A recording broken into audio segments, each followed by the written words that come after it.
aw bisimila aw ka jamukan kan n'o de ye sigida sanuyali ye o hukumu kɔnɔ bi an wulila ka se misi Suleman Dambele ma n'ale y'u ka plateforme BC coordinateur ye ka ɲininkali tegun a la sigida la sanuyali kan an ye jaabi min sɔrɔ o kɔnɔ aw ni ne an ka jɛ k'o lajɛ ɲɔgɔn fɛ.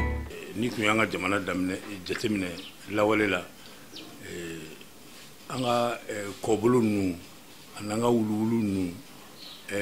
n'u b'a fɔ a ma ko caniveau ni jiboli siraw de don samiya a dabɔra samiyaji dɔrɔn de ka boli a kɔnɔna na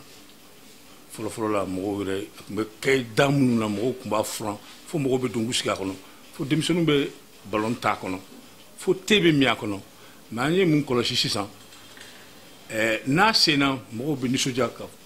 ka a fɔ sisan kɔni an y'an ka jinɔgɔ bɔnyɔrɔ sɔrɔ an y'an ka ɲaman bɔnyɔrɔ sɔrɔ bɛɛ y'i ka wuluwulu ji i ka ji min b'i ka so bɛɛ y'o canalisation bɔ ka taa bila dingɛ ninnu kɔnɔ or dingɛ ninnu ma dabɔ o kama o dingɛ ninnu dabɔra samiyaji dɔrɔn de kama ni samiya banna ji tɛ sigi a kɔnɔ bilen ji man ka k'a kɔnɔ bilen mɛ sisan o de kɛra anw ka ji nɔgɔ taasira ye or sariya b'a fɔ fana n'i b'i ka so jɔ i ka jiw i b'a bɛɛ lakana i ka so pour que i ka ji kana sigi mɔgɔ wɛrɛ tɔɔrɔ donc autorisation a bɛ fɔ min ma ko autorisation de construire o bɛɛ de b'o kɔnɔna la mais bi an bɛ so jɔ mɔgɔ si tɛ t'o ɲini o sinon normalement n'i b'i ka so jɔ i bɛ taa autorisation de construire bɛ d'i ma i kan k'i ka saniya kɛ cogo min na a bɛɛ bɛ ɲɛf'i ɲɛna jinɔgɔw bɛ bila yɔrɔ min na ɲaman kan ka bila yɔrɔ min na o bɛɛ bɛ ɲɛf'i ɲɛna ɲaman kan ka kɛ cogo di a bɛɛ bɛ ɲɛf'i ɲɛna mais sisan a y'a fɔ cogo min na o yɔrɔ ninnu de kɛra an ka ɲamanbɔyɔrɔ ye et surtout an b'a to samiya ka se ni samiya ji san ka fin dɔrɔn an bɛ bɔ dɔrɔn an bɛ se ka ɲaman fili jiboli sira fɛ a dun bɛ taa min kɛ ala de b'a dɔn ɲaman in bɛ taa balan i b'a sɔrɔ fɛn su ɲinɛ su bɔgɔ minnu sara o b'o bɛɛ de drainer ka na n'a ye ka taa or n'i y'a jateminɛ ji bɛ bɔ kulu de la ka taa ba la donc caniveau ninnu sennen bɛ o sens de fɛ collecteur ninnu n'o ye an ka kɔba ninnu ye olu fana b'o sens de fɛ donc pratiquement o bɛ ji drainer ka taa ji bila ba la o ba kelen ji o ye anw ka miniji de ye an ka miniji de bɛ bɔ yen donc n'i y'a jateminɛ c'est comme si anw yɛrɛ de bolo bɛ kɛ ka kɛ an kala ye an bɛ ka ji nɔgɔ bila ka taa an yɛrɛ kun sinon kɔ ninnu i y'a fɔ cogo min na kɔ ninnu mɔgɔw tun bɛ jɛgɛ min a kɔnɔ an yɛrɛ ye denmisɛnninya kɛ an tun bɛ kɔ ninnu mɔn de an tun b'u mɔn de ka jɛgɛ min a kɔnɔ so dɔ tun bɛ ko so 34 belebeleba an tun b'a fa jɛgɛ la hali n'a mɔgɔ tan don an b'a tila ni ɲɔgɔn cɛ bɛɛ bɛ fa kelen sɔrɔ ka taa so ça veut dire que mɔgɔw ban'u yɛrɛ la sinon normalement aujourd'hui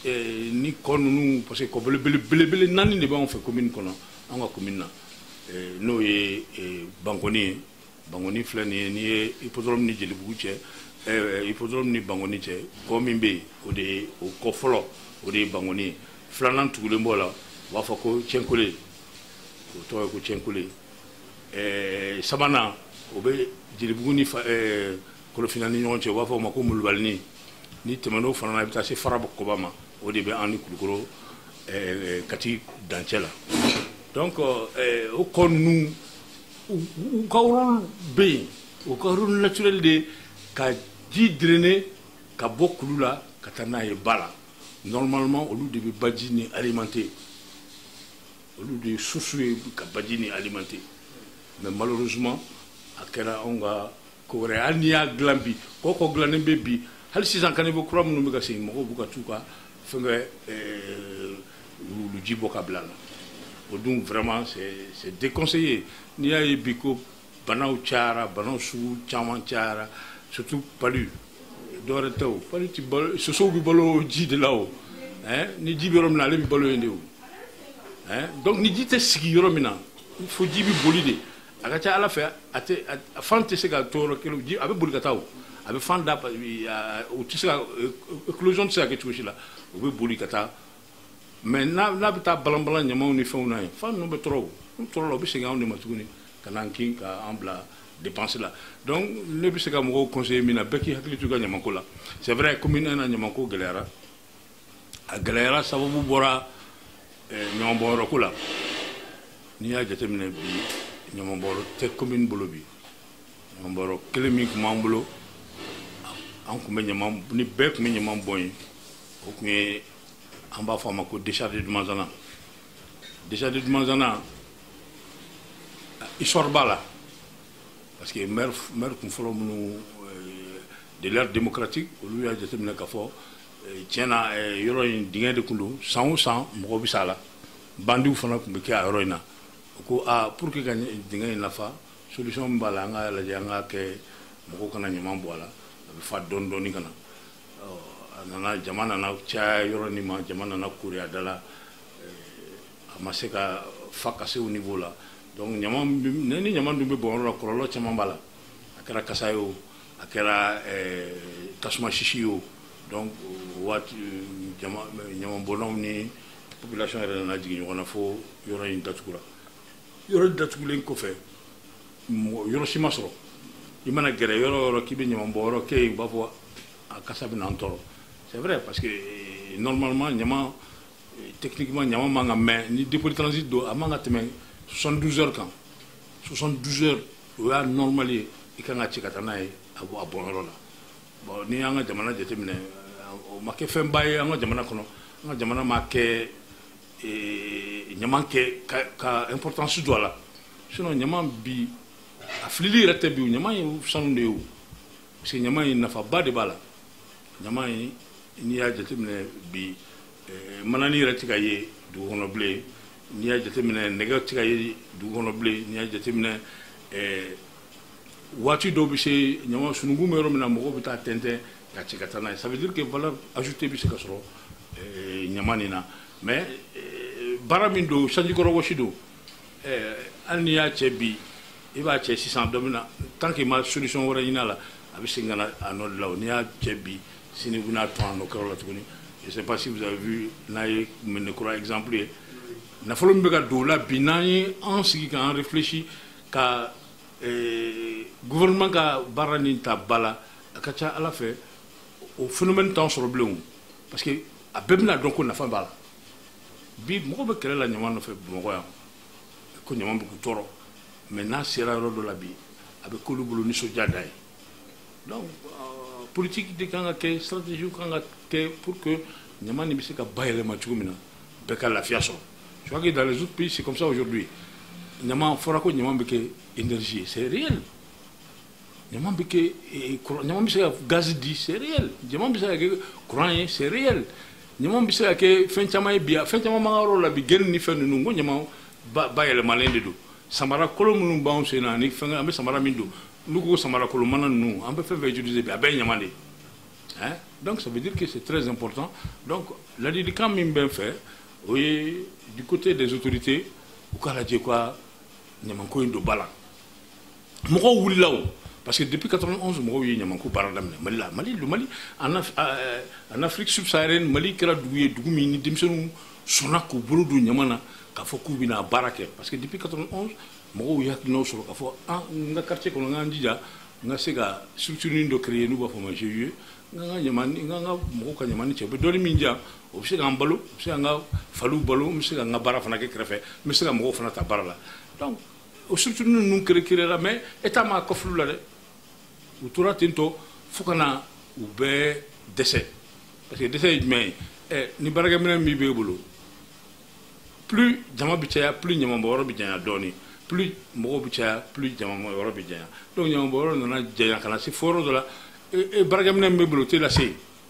n'o ma se i bɛ obligé ka baara jɔ n'i ye baara jɔ yɔrɔ a bɛ kɛ baara ye dɛ c'est ce qui nous est arrivé en 2011 donc décharge nin datugura quand ça a été fermé maintenant les gens étaient obligés ka ɲamaw ton fan bɛɛ fɛ ɲama kɔni n'i y'a ton san mana na force dɔ la dɔrɔn a b'a cɛ ka bila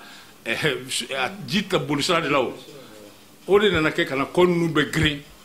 que en 2013 inondation ba kɛra commune na fo ka mɔgɔw sata cayara mɔgɔw ka minɛnw tiɲɛta cayara parce que n'i y'a jateminɛ mɔgɔ caman sigilen bɛ kɔdawolo ninnu fɛ a normes ma respecté parce que n'i bɛ kɔda la normalement c'est juste c'était dans les 25 mètres minnu fɔlɔ ye lotissement ninnu kɛ u ye mètre 25 de bila mɔgɔw ni kɔ cɛ an bɛ duguba de kɔnɔ bɛɛ natalen bɛ dugukolo la donc u nana dɔɔni dɔɔni ka na tigɛ ka na fo kɔ kɔnɔ dɔw bɛ fo kɔ kɔnɔ bi sinon bon u kɛlen bɛ ka norme kɛ bi 10 mètres ye pour que mɔgɔw bɛ se ka lafiya sɔrɔ donc depuis o kɛra état yɛrɛ ye idéw sɔrɔ projet u bɛ nalen u bɛ ka commencer ka kɔ ninnu san o san kɔni kɔ ninnu bɛ ka bɔ dɔɔni dɔɔni depuis 2013 kɔni bɔra la inondation ko nɔgɔyara anw fɛ commune 1 kɔnɔna na donc c'est pour dire aux gens que ɲamako kulonkɛko tɛ an k'a lajɛ ɲama jima an ka ji ninnu lasago an ka sow kɔnɔ a bɛ se ka kɛ o parce que sariya de y'a fɔ et puis kɛcogo b'a la fana hali n'i b'a kɛ i bɛ spécialiste wele minnu bɛ se ka na fosse sen i fɛ yen n'u b'a fɔ a ma ko fosse septique a bɛ se ka sen i fɛ yen dɔw bɛ 30 ans kɛ k'a sɔrɔ i m'a vidé bon 30 ans e bɛ n'i y'o bɔ mɔgɔw si la bi ça veut dire que i b'i ka ɲɛnamaya kɛ k'a sɔrɔ i ma tɔɔrɔ lase i sigiɲɔgɔn ma i ma tɔɔrɔ lase i ka du ma i ma tɔɔrɔ lase communauté ma donc n'an bɛɛ kelen kelenna y'o faamu a ka ca ala fɛ jinɔgɔ an t'a ye an ka kɛrɛw kɔnɔ k'a faamu k'a fɔ fana ko wuluwuluji galaji ninnu galaji yɛrɛ surtout aujourd'hui an ko bɛɛ bɛ k'i dayirimɛ ɲini mais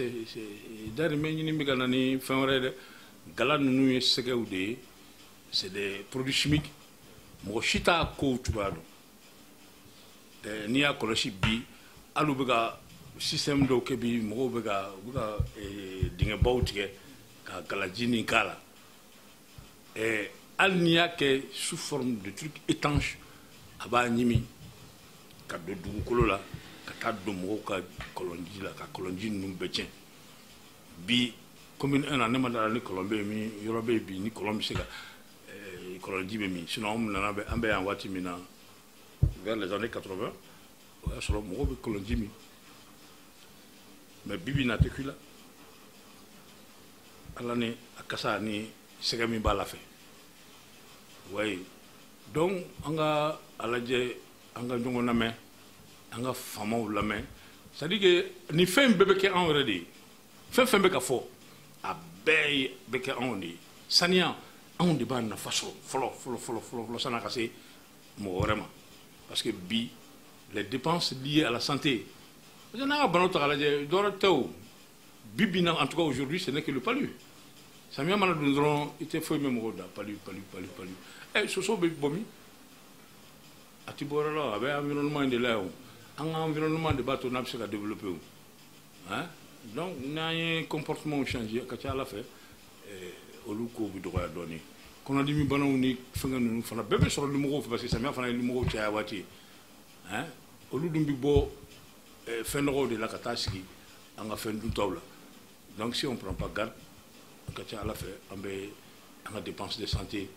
bi caya donc n bɛ se ka conseil min di état ma u k'u kɔfilɛ baara in na c'est très important pour le Mali parce que gouvernement min tɛmɛna a ye baara min kɛ tiɲɛ na ne kɔni bɛ a décrier pourquoi parce que i tɛ se ka na jamana mɔgɔ wɛrɛ wele ka na entreprise wɛrɛ wele ka na jamana kɔnɔ k'olu kɛ i ka nɔgɔ cɛ o c'est pas possible et b'o wari di aujourd'hui c'est les dépenses liées à ça on parle de 9 milliards par an pendant 7 ans l'État a eu un wari fili fenêtre fɛ parce que baara min dira aux zones ma k'a kɛ a ma kɛ o ɲama ko ka yɔrɔ furan goudron furan i tɛ commune en tout cas commune kɔnɔna ils n'ont jamais intervenu k'a fɔ ko an ka goudron filɛ nin ye ko goudron furanna bi n'i ye an ka goudron bɛɛ lajɛ bi a bɛɛ bɔgɔ 2 u ka curage caniveau b'u ka contrat kɔnɔna na a si ma kɛ ɲamaw kan ka cɛ a si ma kɛ a bɛ kɛ cogo di wari ma fili fenêtre fɛ pourtant structure minnu tun bɛ yen n'a kun jateminɛna k'a fɔ a commune kɔnɔ nin jeu ye hakɛ bɛ yan parce que an ye baara kɛ o an y'a fɔ an ka baara ɲɛsinnen bɛ ɲamako de ma an ye baara kɛ an ye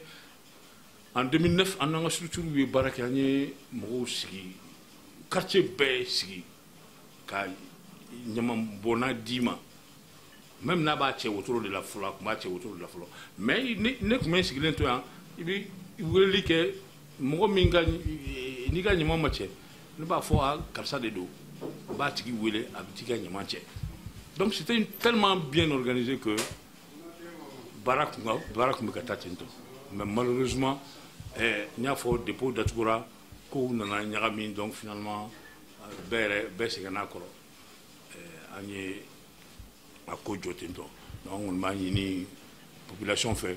ou haklito nyaman koina. Bete nyaman bonaye. Ni ga nyaman di mooma. Ak la kubita bon mais ta boyele.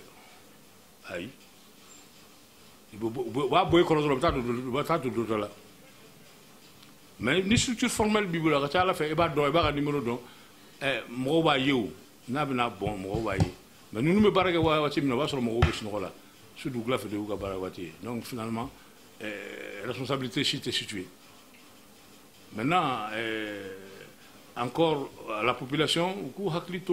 l'environnement, parce que les bébés, c'est là qu'il y a un ménage, qu'il y a un cas qu'on a d'atouts, qu'il y a la fait, la fiable n'a qu'on a.